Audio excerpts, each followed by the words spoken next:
Salut tout le monde. Une présentation donc de ce poste Vevor MIG 250 pour lequel je vais faire des essais notamment en fil fourré et voir effectivement ce que ça donne. Déjà, ce qu'on peut voir ici sur l'avant, c'est que c'est très facile d'utilisation. Ici, c'est si je suis au gaz et là, c'est si je suis sans gaz. Vraiment rien de compliqué. Ici, on a l'interrupteur pour MMA, donc l'arc ou la baguette, le Liftig et le MIG. Ici, le bouton qui permet de faire une avancée du fil quand on vient de changer la bobine. Donc c'est quand même assez pratique. Là, vous avez l'intensité de soudage, mais uniquement pour le MMA et le Liftig. En dessous, vous avez la tension pour le MIG. Et ici, donc, il y a marqué Wire Speed, mais en fait, c'est plutôt donc un réglage de l'intensité de soudage et qui règle également la vitesse de sortie de fil. Voilà pour cette partie. Ici, sur le côté, eh bien, c'est plutôt pas mal parce qu'une nouvelle fois, vous avez les explications ici sur les branchements qui sont à effectuer. Ici, la partie du galet que j'ai retiré déjà. Pourquoi? Parce que donc on a une piste en 0,8 et on a une piste en 1.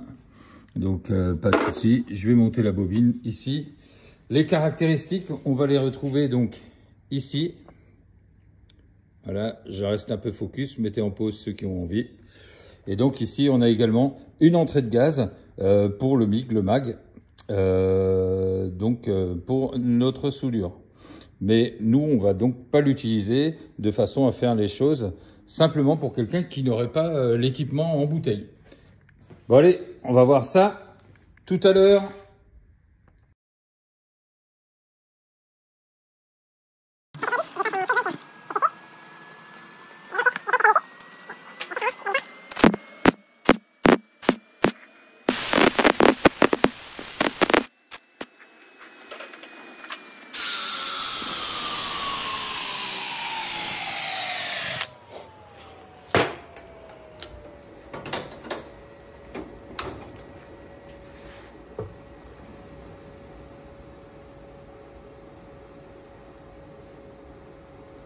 Je vais essayer de trouver un bon angle. Parce qu'au niveau de la lumière, comme ça c'est mieux. Ouais, c'est plutôt pas mal. Plutôt pas mal. Soudure.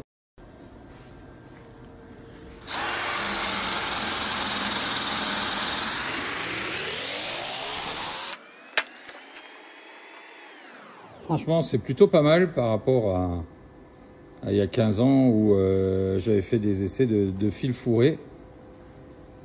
Donc là, ouais, plutôt bien.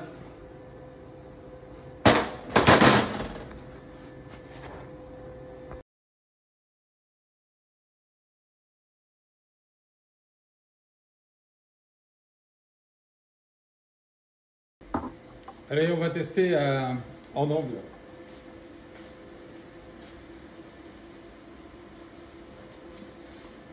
Je vais rester à 190 ampères, je vais monter à 15,5 volts.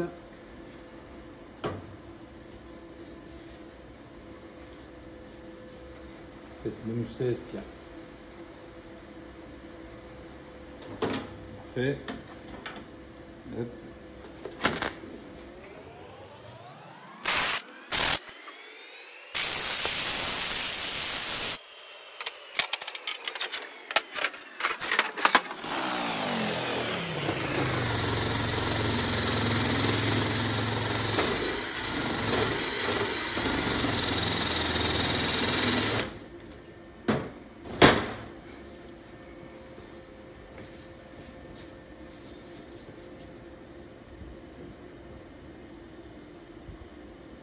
Le résultat est quand même assez intéressant. Il faut peaufiner quand même les réglages. Trouver ces bons réglages, ça c'est sûr. J'ai acheté du spray graton. Je pense quand même que je l'ai laissé à la maison, de l'anti-graton. Mais bon, en angle en tout cas c'est plutôt plutôt pas mal. Bon, au niveau pénétration, 200 ampères, presque 19 volts. Voilà, on voit que c'est impeccable d'un côté comme de l'autre. Ça, c'était la dernière que j'ai fait.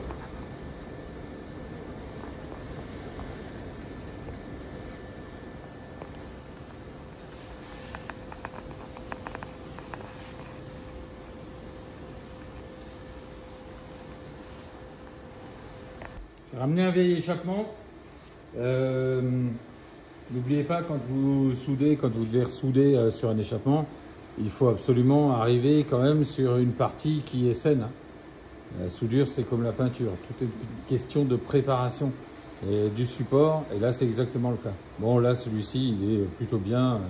À ce niveau-là, je me suis mis à un peu plus de 100 ampères à 13 volts. Et on va voir comment je peux le pointer.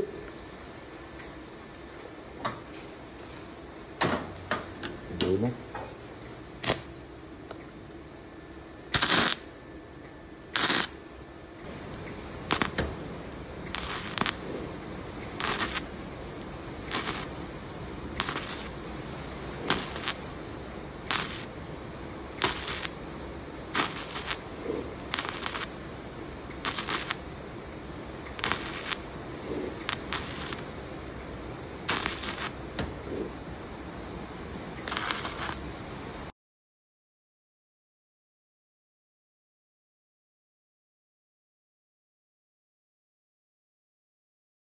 Alors du coup, qu'est-ce que j'en pense? Eh ben, j'en pense que franchement, il est plutôt pas mal en matière de soudure en fil fourré.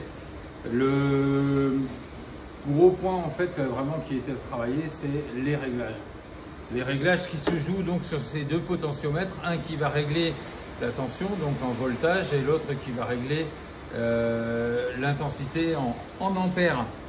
Une fois que tu as bien réglé les deux, franchement, ça va très bien. Quand j'ai soudé l'échappement, j'étais au plus bas du plus bas, j'étais à 30 ampères pour 12 volts. Et là, ça allait, je perçais pas trop, je perçais moins même, mais avec une bobine en 0,8. Donc si tu veux passer par contre en bobine en 0,6 pour faire du très fin comme ça, de la carrosserie, il faudra penser à prendre un galet avec une piste en 0,6. Mais sinon, autrement, il est bien. Bah, ce qui est bien, bah oui, j'ai pas de bouteille, j'ai pas de gaz, je le prends, je l'embarque, je le mets sous mon établi et donc ça, c'est vraiment plutôt bien. Apparemment, il soude très bien également à l'arc. Et là, moi, je sais pas, mes baguettes sont trop vieilles. Pour le TIG, une nouvelle fois, pour moi, le TIG avec celui-là, pour dépanner, mais sans plus, j'essaierai peut-être à l'occasion et je ferai peut-être une vidéo à ce moment-là. Mais là, pour le moment, pour moi, l'intérêt c'est quoi? C'est que tous ceux qui n'ont pas de gaz à la maison et la difficulté, on les connaît, d'acheter des bouteilles en 4 mètres cubes, il faut en trouver d'occasion, des vides, il faut faire un contrat en principe. Bref, sinon tu peux acheter en Pologne des bouteilles d'1 mètre cube, mais ça part tellement vite, 1 mètre cube ça part très très vite. C'est des bouteilles que tu achètes, hein. C'est pas des consignes. Par contre, tu as la possibilité de faire recharger, mais là-bas, parce que tu peux pas faire recharger en France ces bouteilles-là. Ça, c'est un peu dommage. Mais en tout cas, voilà, moi je suis quand même satisfait. Je vois certaines soudures, très honnêtement. Et puis, j'oublie pas quand même qu'aujourd'hui, l'aéronautique soude aussi en fil fourré et que les soudeurs professionnels disent que quand tu veux avoir une excellente pénétration, sur de l'épais, il faut y aller en fil fourré. Donc voilà, moi l'avantage, et comme je le dis, comme je l'avais dit déjà, moi je suis pas soudeur, effectivement, je soude, je fais des trucs. Alors normalement je soude qu'au gaz, j'ai du gaz, j'ai cette chance-là, et c'est vrai que je suis un inconditionnel du gaz. Mais là quand même, c'était une bonne surprise de faire quelque chose en soudure, en fil fourré, et donc sans la contrainte du gaz. On peut même imaginer un poste comme ça en appui quand on le connaît, ça nous est déjà arrivé à tous quand on est tombé en rupture de gaz. Bon voilà, un poste, le prix est de 260 € aujourd'hui, donc franchement c'est plutôt pas déconnant. Il y a une remise de 5% également dans le lien que je vais mettre aussi. Donc voilà, bah, pour ma part, plutôt intéressant, plutôt pas mal. Ce qu'il faut vraiment, c'est jouer avec les réglages. Et quand tu as trouvé les bons réglages, mais là franchement, c'est vrai que tu te fais plaisir et tu as de beaux résultats. Allez, à plus, salut!